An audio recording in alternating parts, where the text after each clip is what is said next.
முட்டை விலை மேலும் 20 காசுகள் குறைந்திருக்கிறது. அண்மை செய்தியாக பார்க்கிறோம். 4 நாட்களில் மொத்தமாக 60 காசுகள் சரிவை சந்தித்திருக்கிறது முட்டை விலை.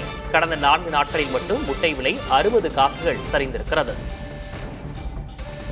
முட்டை விலை தொடர்ந்து சரிந்து வரும் நிலையில் சில்லறை விற்பனையிலும் விலை குறையுமா என்ற எதிர்பார்ப்பு மேலோங்கி இருக்கிறது. நாமக்கலில் முட்டை விலை மேலும் 20 காசுகள் குறைந்து ₹5.80 விற்பனையாகிறது.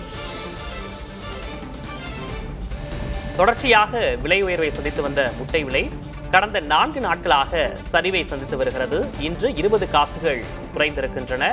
4 நாட்களில் மொத்தம் 60 காசுகள் சரிந்திருக்கின்றன. முட்டை விலை ₹5.80 விற்பனையாகிறது.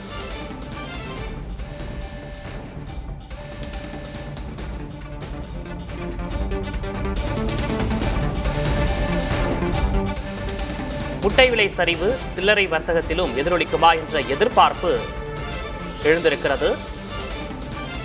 முட்டை விலை தொடர்ந்து சரிந்து வரும் நிலையில் சில்லறை விற்பனையிலும் விலை குறையுமா என்று சாமானிய மக்கள் எதிர்பார்த்து காத்திருக்கிறார்கள்.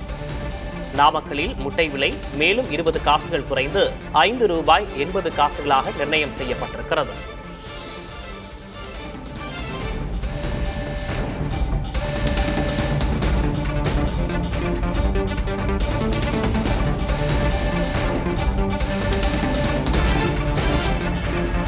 முட்டை விற்பனை தொடர்ந்து சரிவடைந்து அதிக அளவு முட்டைகள் தேக்கமடைந்த நிலையில் விற்பனையை உயர்த்தும் நோக்கத்தில் விலை குறைக்கப்பட்டுள்ளதாக கோழி பண்ணையாளர்கள் தகவல் தெரிவித்திருக்கிறார்கள்.